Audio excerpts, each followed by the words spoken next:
अस्सलाम वालेकुम प्यारे दोस्त, क्या हाल चाल हैं? ठीक ठाक। प्यारे दोस्त, मैं इस वक्त अपनी दुकान पे बैठा हूँ, अपनी दुकान चला रहा हूँ। तो मैंने सोचा चलो थोड़ी सी वीडियो बना लेता हूँ।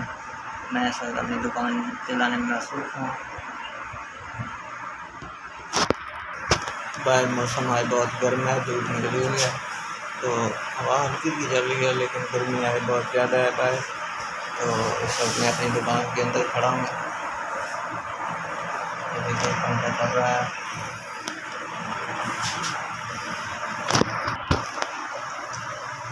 ये देखिए